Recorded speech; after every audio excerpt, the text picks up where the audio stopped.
بسم اللہ الرحمن الرحیم۔ پارہ نمبر 27 قال فما خطبکم۔ مختصر خلاصہ، 27ویں پارے میں سورہ طور، سورہ قمر، سورہ رحمان، سورہ واقعہ اور سورہ حدید شامل ہیں۔ 26ویں پارے کے آخر میں سورہ جاسیہ کا جو تسلسل چل رہا تھا، 27ویں پارے میں بھی اس کا آخری حصہ شامل ہے۔ آخر میں ان فرشتوں کا ذکر تھا جنہیں حضرت ابراہیم علیہ السلام عام مہمان سمجھے تھے۔ جب آپ پر ان کی حقیقت کھلی اور پتہ چلا کہ یہ فرشتے ہیں تو آپ نے ان سے دریافت فرمایا کہ کس مہم پر آئے ہو؟ انہوں نے بتایا کہ ہمیں قوم لوط پر پتھروں کی بارش برسانے اور انہیں تباہ کرنے کے لیے بھیجا گیا ہے۔ قوم لوط کے علاوہ سورہ زاریات، فرعون، قوم عاد، قوم سمود اور قوم نوح کا انجام بتانے کے بعد ارض و سما کی تخلیق کی طرف متوجہ کرتی ہے اور اس علمی تحقیق کا اعلان کرتی ہے کہ اللہ نے ہر چیز کو جوڑا جوڑا پیدا کیا ہے۔ آیت نمبر 49۔ سورت کے اختتام پر جن و انس کی تخلیق کا مقصد بتایا گیا ہے جو کہ اللہ تعالیٰ کی معرفت اور عبادت ہے، اور یہ خبر دی گئی ہے کہ ساری مخلوق کے رزق کا اللہ کفیل ہے، اور کفار و مشرکین کو قیامت کے دن عذاب کی وعید سنائی گئی ہے۔ اور سورہ طور کا آغاز ہوتا ہے۔ سورہ طور مکی ہے، اس میں 49 آیات اور 2 رکوع ہیں۔ اس سورت کی ابتدا میں 5 قسمیں کھا کر فرمایا گیا، بے شک تیرے رب کا عذاب واقع ہو کر رہے گا، اسے کوئی بھی ٹال نہیں سکتا۔ آیت نمبر 8۔ اگلی آیات میں یہ سورت حضور اکرم صلی اللہ علیہ وسلم کی دعوت کے بارے میں مشرکین کے موقف کی وضاحت کرتی ہے کہ وہ آپ کے ساتھ استہزاء کرتے تھے۔ اللہ نے نبی کو حکم دیا کہ آپ دعوت و تذکیر کا سلسلہ جاری رکھیں، یہ آپ کا کچھ نہیں بگاڑ سکتے۔ سورت کے اختتام پر مشرکین کے باطل خیالات کی تردید کی گئی ہے، الوہیت اور وحدانیت پر دلائل قائم کیے گئے ہیں۔ حضور اکرم صلی اللہ علیہ وسلم کو تبلیغ و دعوت میں صبر کرنے اور اللہ کی تسبیح و تحمید کرنے کا حکم دیا گیا ہے، اور یہ خبر دی گئی ہے کہ اللہ آپ کی حفاظت کرے گا اور ظالموں کو 2 عذابوں کا سامنا کرنا پڑے گا، ایک دنیا کا عذاب اور دوسرا آخرت کا عذاب۔ آیت نمبر 47۔ یہاں سے سورہ نجم کا آغاز ہوتا ہے۔ سورہ نجم مکی ہے، اس میں 62 یعنی 62 آیات اور 3 رکوع ہیں۔ سورہ نجم کی ابتدا میں گرتے ہوئے ستارے کی قسم کھا کر حضور اکرم صلی اللہ علیہ وسلم کی صداقت بیان کی گئی ہے، اور آپ کے معجزہ معراج کا ذکر ہے جس میں آپ نے اللہ کی قدرت و بادشاہت کے عجائب و غرائب کا مشاہدہ کیا۔ حضرت جبرائیل علیہ السلام کو ان کی اصل صورت میں دیکھا، جنت، دوزخ، بیت معمور اور سدرۃ المنتہا جیسی آیات اور نشانیوں کی زیارت کی۔ آیت نمبر 1 تا 18۔ سورہ نجم مشرکین کی مذمت کرتی ہے جو لات و عزا اور منات جیسے بتوں کی عبادت کرتے تھے اور فرشتوں کو اللہ کی بیٹیاں قرار دیتے تھے۔ آیت نمبر 19 تا 93۔ یہ سورت قیامت کا تذکرہ کرتی ہے جہاں نیک اور برے اعمال کا پورا بدلہ دیا جائے گا۔ متقین کے بارے میں بتاتی ہے کہ وہ بڑے گناہوں سے اور بے حیائی کے کاموں سے بچتے ہیں، اور کفار کے بارے میں بتایا گیا کہ وہ اسلام سے اعراض کرتے ہیں۔ یہ سورت بتاتی ہے کہ ہر شخص انفرادی طور پر اپنے اپنے اعمال کا ذمہ دار ہے۔ سورت کے اختتام پر قرآن کے بارے میں مشرکین کا جو رویہ تھا اس کا ذکر کرتے ہوئے فرمایا گیا ہے کہ پس کیا تم اس کلام سے تعجب کرتے ہو، ہنس رہے ہو، روتے نہیں ہو، بلکہ تم کھیل رہے ہو۔ اب اللہ کے سامنے سجدے کرو اور اسی کی عبادت کرو۔ آیت نمبر 62 تا 59۔ یہاں سے آغاز ہوتا ہے سورہ قمر کا۔ سورہ قمر مکی ہے، اس میں 55 آیات اور 3 رکوع ہیں۔ اس سورت میں وعدے بھی ہیں، وعیدیں بھی ہیں، مومنوں کے لیے بشارتیں بھی ہیں اور کفار کے لیے ڈراوے بھی ہیں۔ اس سورت کی پہلی آیت میں قرب قیامت اور شق قمر کا ذکر ہے۔ قیامت کے قریب آ جانے کا مطلب یہ ہے کہ نبوت محمدیہ کے بعد کا زمانہ اس زمانے کے مقابلے میں بہت کم ہے جو آپ سے پہلے گزر چکا ہے۔ بخاری و مسلم کی روایت ہے کہ نبی کریم صلی اللہ علیہ وسلم نے انگشت شہادت اور درمیان والی انگلی اٹھاتے ہوئے ارشاد فرمایا کہ مجھے اور قیامت کو یوں بھیجا گیا ہے۔ شق قمر ہمارے آقا صلی اللہ علیہ وسلم کا مشہور معجزہ ہے۔ جب اہل مکہ نے آپ سے معجزے کا مطالبہ کیا تو آپ نے چاند کی طرف اشارہ فرمایا تو اس کے 2 ٹکڑے ہو گئے، لیکن جن کے مقدر میں ہدایت نہ تھی وہ کہاں ماننے والے تھے، اسی لیے فرمایا گیا اگر یہ کوئی بھی معجزہ دیکھ لیں تو منہ پھیر لیں گے اور کہہ دیں گے کہ یہ پہلے سے چلا آتا ہوا جادو ہے۔ آیت نمبر 3۔ اللہ نے اپنے نبی کو حکم دیا ہے کہ آپ ان سے اعراض فرمائیں اور اس دن کا انتظار کریں جب یہ قبروں سے اس حال میں کھڑے ہوں گے کہ ان کی آنکھیں جھکی ہوں گی، چہروں پر ذلت کی سیاہی چھائی ہوگی، پکارنے والے کی طرف دوڑتے ہوئے جائیں گے اور خود کہیں گے کہ یہ دن تو ہمارے لیے بڑا سخت ثابت ہوا ہے۔ آیت نمبر 8۔ اس کے بعد یہ سورت کفار مکہ کو ڈراتی ہے کہ کہیں تم پر بھی ویسا ہی عذاب نہ آ جائے جیسا عذاب تم سے پہلی اقوام پر آیا، اور بے شک ہم نے قرآن کو سمجھنے کے لیے آسان کر دیا ہے، پس کیا کوئی نصیحت حاصل کرنے والا ہے؟ قرآن کے آسان ہونے کا مطلب یہ ہے کہ اسے پڑھنا، حفظ کرنا، اس سے نصیحت حاصل کرنا اور اس پر عمل کرنا بہت آسان ہے۔ سورت کے اختتام پر اللہ تعالیٰ فرماتے ہیں ہم نے ہر چیز کو ایک خاص انداز کے ساتھ پیدا کیا ہے۔ آیت نمبر 49۔ آخر میں متقین کو اچھے انجام، اللہ کی رضا اور عزت کے مسکن کی بشارت سنائی گئی ہے۔ آیت نمبر 52 تا 55۔ اب یہاں سے آغاز ہوتا ہے سورہ رحمان کا۔ سورہ رحمان مدنی ہے، اس میں 78 آیات، 78 آیات اور 3 رکوع ہیں۔ اس کا دوسرا نام عروس القرآن بھی ہے۔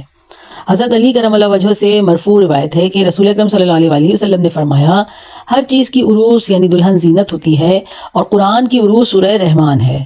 اس صورت میں باری تعالیٰ نے اپنی نعمتیں بیان فرمائی ہیں، جن میں سے سب سے پہلی نعمت قرآن کا اتارا جانا اور بندوں کو اس کی تعلیم دینا ہے۔ یقیناً یہ نعمت کبریٰ ہے۔ قرآن ساری آسمانی کتابوں کے مضامین کا محافظ، جامع اور ناسخ ہے۔ رب تعالیٰ نے اس صورت کا آغاز اپنی صفت الرحمن سے فرمایا ہے۔ گویا متنبہ کیا گیا ہے کہ اللہ کی ساری نعمتیں، خصوصاً قرآن کی نعمت، اس کے رحمان ہونے کے آثار اور فیوزات ہیں۔ وہ رحمان ہونے کی وجہ سے بندوں پر رحم کرتا ہے، انہیں ہر طرح کی نعمتیں عطا فرماتا ہے۔ ان کی تعلیم اور ہدایت کے لیے اس نے قرآن نازل کیا ہے۔ اس کے بعد یہ صورت صفحہ کائنات پر پھیلی ہوئی اللہ کی تمام نعمتوں کا ذکر کرتی ہے، جیسے سورج اور چاند، ستارے، درخت اور مختلف میوے، اناج اور پھل پھول جن سے انسان فائدہ اٹھاتا ہے، میٹھے اور کھارے پانی کے دریا جو اپنی اپنی جگہ جاری ہیں، ان میں موتی اور مونگے جو ان دریاؤں سے نکالے جاتے ہیں، پہاڑوں جیسی بلندی اور پھیلاؤ رکھنے والے وہ جہاز جو سمندروں میں چلتے ہیں اور حمل و نقل کے ذرائع ہیں۔ ان دنیاوی نعمتوں کے علاوہ اخروی نعمتوں اور عذابوں کا بھی سورہ رحمان میں ذکر ہے۔ آگ کے وہ شعلے اور دھواں جن میں سانس لینا دوبھر ہو جائے گا، وہ جہنم جس کی ایک چنگاری بھی انسان کو جلانے کے لیے کافی ہوگی، وہ کھولتا ہوا پانی جسے دوزخی مجبوراً پئیں گے۔ دوسری طرف اللہ سے ڈرنے والوں کے لیے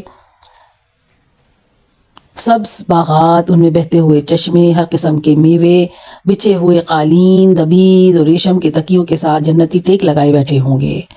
وہ چشمے ابل رہے ہوں گے جہاں متنوع میوہ جات ہوں گے، شرم و حیا اور حسن و پیکر اور جمال کا سے مزین حوریں ہوں گی۔ دنیا اور آخرت کی ساری نعمتیں ذکر کرنے کے بعد اللہ نے صورت میں 31 بار سوال کیا ہے، فَبِأَيِّ آلَاءِ رَبِّكُمَا تُكَذِّبَانِ، پھر تم اپنے رب کی کون کون سی نعمتوں کو جھٹلاؤ گے؟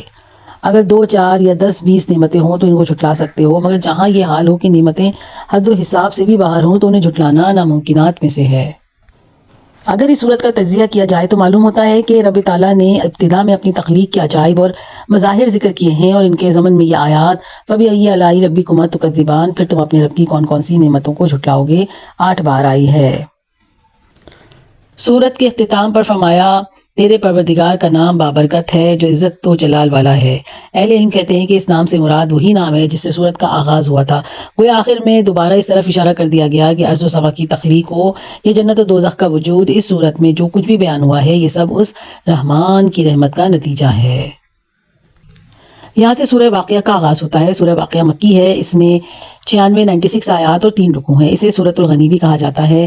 حضرت عبداللہ ابن مسعود رضی اللہ تعالیٰ عنہ سے روایت ہے کہ جو شخص ہر رات سورہ واقعہ پڑھے گا اسے کبھی بھی فاقے کا سامنا نہیں کرنا پڑے گا۔ یہ صورت بتاتی ہے کہ جب قیامت قائم ہوگی تو زمین میں زلزلہ برپا ہو جائے گا، پہاڑ ریزہ ریزہ ہو جائیں گے اور انسان 3 گروہوں میں تقسیم ہو جائیں گے، یعنی اصحاب یمین جو کہ جنتی ہوں گے، اصحاب شمال دوزخ میں جانے والے، اور سابقون یعنی خواص مومنین جو نیکی کے کاموں میں دوسروں سے سبقت لے جاتے تھے۔ انسانوں کو 3 گروہوں میں تقسیم کرنے کے بعد تفصیل کے ساتھ ان میں سے ہر ایک کی جزا بھی ذکر کی گئی ہے۔ آیت نمبر 1 تا 56، 56۔ اس کے بعد یہ صورت اللہ تعالیٰ کے وجود اور وحدانیت اور کمال قدرت پر دلائل قائم کرتی ہے اور بعث اور حساب کو ثابت کرتی ہے۔ وہ اللہ جو پانی کے قطرے سے انسان بنا سکتا ہے، پانی میں ڈالے جانے والے بیج کو پودا اور درخت بنا سکتا ہے، بادلوں سے پانی برسا سکتا ہے اور درخت سے آگ پیدا کر سکتا ہے، وہ مردہ انسان کو بھی دوبارہ زندہ کر سکتا ہے۔ عظمت قرآن کے بیان کے بعد اللہ نے ستاروں کے گرنے کی قسم کھائی ہے۔ اس قسم کے بارے میں اللہ تعالیٰ خود فرماتا ہے کہ اگر تمہیں علم ہو تو یہ بہت بڑی قسم ہے۔ آیت نمبر 76، 76۔ یہ قسم کھا کر فرمایا، بے شک یہ قرآن بہت بڑی عزت والا ہے جو ایک محفوظ کتاب میں درج ہے جسے صرف پاک لوگ ہی چھو سکتے ہیں، یہ رب العالمین کی طرف سے اترا ہوا ہے۔ آیت نمبر 77 تا 80، 77 to 80۔ اللہ تعالیٰ نے ستاروں کی قسم کو عظیم قرار دیا تھا۔ آج سائنس کروڑوں ستاروں پر مشتمل دنیا کے بارے میں جن تحقیقات اور عجائبات کا ذکر کر رہی ہے ان سے پتہ چلتا ہے کہ واقعی بڑی قسم ہے۔ سائنسدان بتاتے ہیں کہ کائنات 500 ملین کہکشاؤں پر مشتمل ہے اور ہر کہکشاں میں 1 لاکھ ملین یا اس سے کم و بیش ستارے پائے جاتے ہیں، اور یہ ساری کہکشائیں مسلسل گردش کر رہی ہیں، چنانچہ مسلسل چاند مسلسل گھوم رہا ہے، زمین اپنے محور پر 1000 میل فی گھنٹہ کی رفتار سے گھوم رہی ہے، سورج 6 لاکھ میل فی گھنٹہ کی رفتار سے گردش کر رہا ہے، پھر ستاروں میں سے کسی کی گردش کی رفتار 8 میل فی سیکنڈ ہے تو کسی کی 33 میل فی سیکنڈ کی 84 میل فی سیکنڈ۔ اگر یہ سارے آپس میں ٹکرا جائیں تو تمام نظام عالم درہم برہم ہو جائے۔ اگر ان سیاروں کی رفتار میں فرق آ جائے تو ہمارے دن اور رات اور موسم تک بدل جائیں۔ ان جیسی تفصیلات کو سامنے رکھا جائے تو اندازہ ہوتا ہے کہ اللہ تعالیٰ نے کتنی بڑی قسم کھائی ہے۔ ستاروں اور قرآن کے درمیان مناسبت یہ ہے کہ جیسے ستاروں کے ذریعے بر و بحر کی تاریکیوں میں رہنمائی حاصل کی جاتی ہے، انہیں قرآنی آیات سے جہالت اور دلالت کی ظلمات میں سامان ہدایت حاصل کیا جا سکتا ہے۔ سورت کے اختتام پر اللہ تعالیٰ فرماتے ہیں کہ انسانوں کے تینوں گروہوں کے لیے جس جزا اور سزا کی میں نے خبر دی ہے، یہ خبر سراسر حق اور قطعاً یقینی ہے، پس تو اپنے عظیم الشان پروردگار کی تسبیح بیان کر۔ آیت نمبر 95 تا 96 95 to 96۔ یہاں سے سورہ حدید کا آغاز ہوتا ہے۔ سورہ حدید مدنی ہے، اس میں 29 آیات اور 4 رکوع ہیں۔ حدید لوہے کو کہتے ہیں، چونکہ اس سورت میں اللہ نے لوہا پیدا کرنے کا ذکر فرمایا ہے، اس لیے اسے سورہ حدید کہا جاتا ہے۔ اس سورت میں بنیادی طور پر 3 مضامین مذکور ہوئے ہیں۔ پہلا یہ کہ کائنات میں جو کچھ ہے وہ اللہ کا ہے، وہی ہر چیز کا خالق اور مالک ہے، کائنات کی ہر چیز اس کی حمد و ثنا بیان کرتی ہے۔ دوسرا مضمون جو اس سورت میں بیان ہوا ہے وہ یہ ہے کہ اللہ اور رسول پر ایمان لانے والے اور دین کی سربلندی کے لیے مال اور جان قربان کر دیے جانے کا حکم دیا گیا ہے۔ انفاق فی سبیل اللہ کی ترغیب دیتے ہوئے فرمایا، تمہیں کیا ہو گیا ہے جو تم اللہ کی راہ میں خرچ نہیں کرتے؟ حقیقت میں تو آسمانوں اور زمینوں کی میراث کا مالک اللہ ہی ہے۔ آیت نمبر 10۔ انفاق فی سبیل اللہ کی ترغیب کے ساتھ مخلص اہل ایمان اور منافقوں کا جو حال ہوگا اسے بیان کیا گیا ہے۔ آیت نمبر 12 تا 15۔ پھر ایمان والوں کو جھنجھوڑنے والے انداز میں خبردار کیا ہے کہ وہ منافقوں اور یہود و نصارہ کی طرح دنیا کی زندگی اور اس کی ظاہری کشش سے دھوکہ نہ کھائیں۔ ارشاد ہوتا ہے کہ اب تک ایمان والوں کے لیے وقت نہیں آیا کہ ان کے دل ذکر الہی سے اور جو حق اتر چکا ہے اس سے نرم ہو جائیں اور ان کی طرح نہ ہو جائیں جنہیں ان سے پہلے کتاب دی گئی تھی، پھر جب ان پر ایک زمانہ دراز گزر گیا تو ان کے دل سخت ہو گئے اور ان میں سے بہت سے فاسق ہیں۔ آیت نمبر 16۔ پھر آگے بتایا گیا ہے کہ اس دنیا کی مثال اس کھیتی کسی ہے جس کی سرسبزی اور تر و تازگی دیکھ کر کارخاش کار خوش ہوتا ہے، دیکھنے والے رشک کرتے ہیں، پھر ایک وقت آتا ہے کہ کوڑا کرکٹ بن کر سب کچھ ہوا میں اڑ جاتا ہے۔